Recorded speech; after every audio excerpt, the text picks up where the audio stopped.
All right, let's get right into it. What we're doing here today isn't just looking back at a moment in history. No, we're basically performing a political autopsy, a post-mortem on a democracy that was pushed right to its breaking point. And that really brings us to the core question, doesn't it? How does the one single institution holding an entire country together just completely fall apart? I mean, how does a nation's last national political party just die? Well, to find the answer, we're going to turn to the work of historian Roy Franklin Nichols. He looked at the American political system back in the 1850s and diagnosed it as suffering from a kind of terminal disease, a disease that made it so weak it just couldn't fight off the virus of civil war.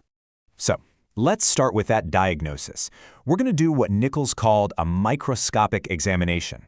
We're putting the Democratic Party from 1856 to 1861 under the microscope to see exactly how it collapsed.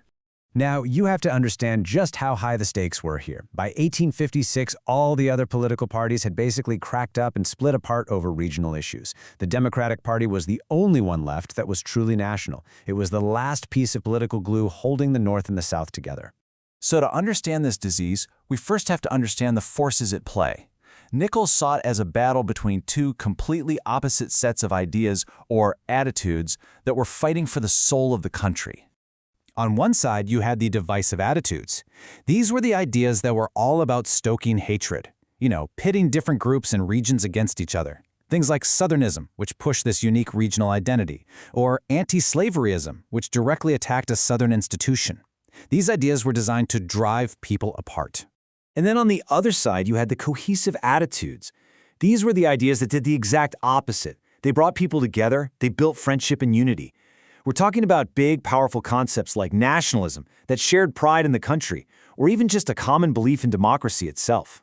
And you can really picture this as a giant cultural tug-of-war. You've got these divisive forces like Southernism pulling the nation apart, while the cohesive forces like nationalism are desperately trying to hold it all together.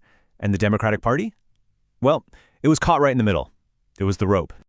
But here's the thing, and this is absolutely crucial. The political system wasn't just a passive victim here. It was actively pouring fuel on the fire.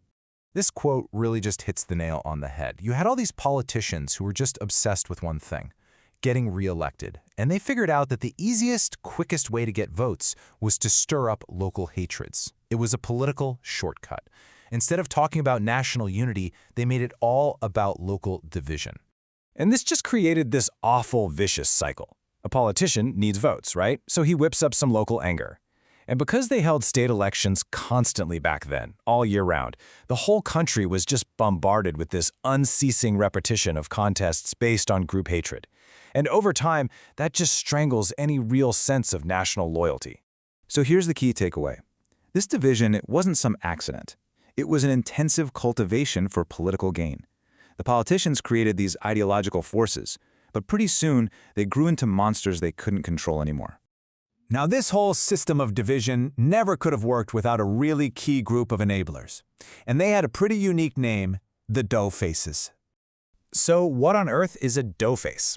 Well, it was a northern politician who was seen as, pliable, moldable, kind of like dough.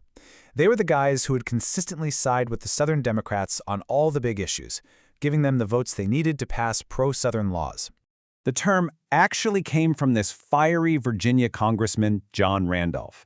And let me tell you, he had zero respect for them. He saw them as weak, timid men. He might have even been saying dough faces, like a deer, to mock how easily they were scared. Either way, the contempt was crystal clear. And these weren't just some fringe characters. We're talking about two U.S. presidents, Franklin Pierce and James Buchanan. Even Stephen A. Douglas, a giant in the Senate, was called the worst doughface of them all by none other than Abraham Lincoln himself. These guys were right at the center of power. So where did all of this lead? Well, when you have these cultivated divisions enabled by all this political maneuvering, it can really only end in one place, an inevitable collapse. Those forces the politicians had unleashed just for their own short-term gain, well, they had become monsters. The hatreds, the divisions, they were just too powerful. The country's political machinery, including the Democratic Party itself, simply couldn't handle them anymore. And you can just see the breakdown speed up. In 1854, the Doughfaces helped pass the incredibly divisive Kansas-Nebraska Act. By 1857, that same alliance shatters over the issue of slavery in Kansas. And then, by 1860, it happens. The Democratic Party, the last national party, formally splits in two. The last rope holding the nation together just snap. And this brings us to the final conclusion of our autopsy. According to Nichols, the cause of death was this. War broke out because the political system had no brakes.